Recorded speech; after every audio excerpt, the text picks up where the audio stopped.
आज हम बात करेंगे एक बहुत ही बड़े डिफेंस डील के बारे में जो भारत और फ्रांस के बीच हुआ है। हाँ, आपने सही सुना, इंडिया और फ्रांस ने मिलकर 63,000 करोड़ का एक बड़ा डिफेंस डील साइन किया है और इस डील के तहत इंडियन नेवी को 26 राफेल मरीन फाइटर जेट्स मिलेंगे जो उनकी स्ट्रेंथ को काफी बूस्ट देंगे।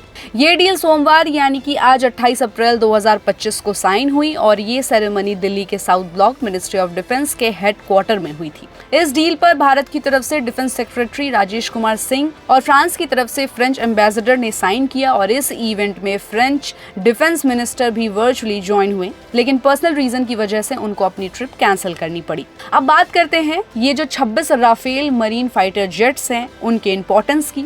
इंडियन नेवी को एक नए फाइटर जेट्स की जरूरत थी क्योंकि वो पुराने MiG-29 के जेट्स हैं, उनमें मेंटेनेंस रिलेटेड प्रॉब्लम्स आ रही थी जो उनकी परफॉर्मेंस को इम्पैक्ट कर रही थी। ये नए Rafale marine jet specially INS Vikrant जैसे एयरक्राफ्ट कैरियर्स के लिए डिजाइन किए गए हैं और इस डील में 22 सिंगल सीटर और 4 twin seater Rafale M jets हैं जो कि इंडियन नेवी की स्पेसिफिक नीड्स और एयरक्राफ्ट कैरियर के ऑपरेशंस के लिए टेलर मेड है। ये डील सिर्फ जेट्स की परचेज का नहीं है, ये एक लॉन्ग टर्म इन्वेस्टमेंट भी है। इस डील में इंडिया को जेट्स के मेंटेनेंस, लॉजिस्टिक्स, ट्रेनिंग्स और इंडिजिनस कंपोनेंट्स बनाने का सिस्टम भी मिल रहा है और ये डील एक कॉम्प्रिहेंसिव सॉल्यूशन है जो फ्यूचर में स्मूथ ऑपरेशंस को इंश्योर करेगा। Rafale marine jets INS Vikrant से लॉन्च होंगे जो भारत का लेटेस्ट एयरक्राफ्ट कैरियर है और ये जेट्स MiG-29 के फ्लीट को सपोर्ट करेंगे और नेवी की फाइटर जेट्स कैपेबिलिटीज को अपग्रेड करेंगे। यहाँ एक और इम्पोर्टेंट पॉइंट है कि इंडिया ने 2016 में पहले ही फ्रांस से 36 राफेल फाइटर जेट्स की डील साइन की थी। ये जेट्स अभी अंबाला और हासीमारा एयरबेस पर डिप्लॉयड हैं। अब इस नए डील के साथ भारत के पास टोटल 62 राफेल जेट्स हो जाएंगे जो इंडिया के फाइटर जेट फ्लीट को काफी स्ट्रेंथन करेंगे।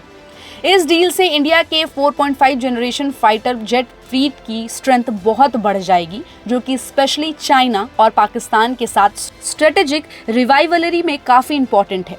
ये डील सिर्फ मिलिट्री पावर को बढ़ाने के लिए नहीं है बल्कि ये इंडिया की स्ट्रेटेजिक पोजीशनिंग को भी स्ट्रेंथन करेगी। सोचिए, इंडिया और फ्रांस के बीच ये कोलैबोरेशन इंडिया की डिफेंस कैपेबिलिटीज को कितना अपग्रेड कर रहा है और ये दिखाता है कि इंडिया अपनी मिलिट्री पावर को कितना स्ट्रेंथन कर रहा है, स्पेशली एशिया पैसिफिक रीजन में। तो ये था एक quick overview India France defence deal और राफेल मरीन फाइटर जेट्स के बारे में। इस डील में सिर्फ मिलिट्री पावर ही नहीं, भारत की इंटरनेशनल पोजीशनिंग भी काफी स्ट्रांग हो रही है। तो इस डील पर आपकी क्या राय है, हमें अपनी राय कमेंट बॉक्स में दीजिए और अगर आपको ये वीडियो पसंद आई तो हमारे वीडियो को लाइक और शेयर जरूर कीजिएगा और ऐसे ही अपडेट्स के लिए देखते रहिए गुड रिटर्न्स। हमारे चैनल को लाइक और सब्सक्राइब करना बिल्कुल भी मत भूलिएगा।